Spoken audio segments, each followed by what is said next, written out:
یہ ہماری بدقسمتی ہے ڈاکٹر صاحب، ہم سب کی قوم کی، پاکستانی قوم کی بدقسمتی ہے کہ ہماری نافرمانیوں، گناہوں، سرکشیوں، بغاوتوں، حرام کے ارتکابات کی وجہ سے، اللہ کے فرائض سے دوری کی وجہ سے اللہ نے ہمارے اوپر حکمران بھی ایسے مسلط کیے ہیں جن کو عوام کی بھلائی سے، ان کے خیر سے، ان کی اچھائی سے، ان کے نفع سے، ان کو نقصان سے بچانے سے، ان کے حقوق کے تحفظ سے کوئی غرض نہیں ہے۔ یہ بے حیث حکمران، یہ اللہ رب العالمین کا ہمارے گناہوں کی شامت اور ہم پر عذاب ہیں یہ۔ ورنہ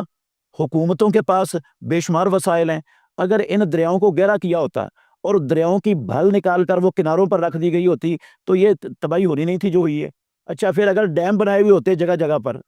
تو جتنا پانی یہ اب سیلاب تباہی پھیلا رہا ہے، کچھ دنوں کے بعد کیا سالی آ جائے گی؟ لوگ پانی کے قطرے قطرے کے لیے ترسیں گے، ان کو پانی نہیں ملے گا، ان کی فصلیں پانی نہ ہونے کی وجہ سے برباد ہو جائیں گی، خشک سالی کی وجہ سے جو ہے نا وہ پھر نقصان اٹھانا پڑے گا ہمیں۔ تو اگر ہم اسی پانی کو جو ابھی تباہی پھیلا رہا ہے اس کو ذخیرہ کرنے کے ہم نے جگہ بنائی ہوتی ہیں، ڈیم بنائے ہوتے، کوئی جھیلیں بنائی ہوتی، اس میں ہم ذخیرہ کرتے تو سارا سال اس پانی سے ہم اپنے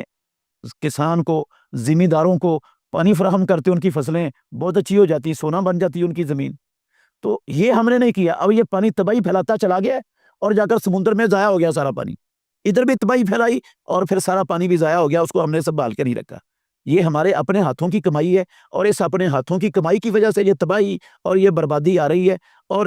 یہ اللہ رب العالمین نے چیزیں ہمیں بتائی ہوئی ہیں۔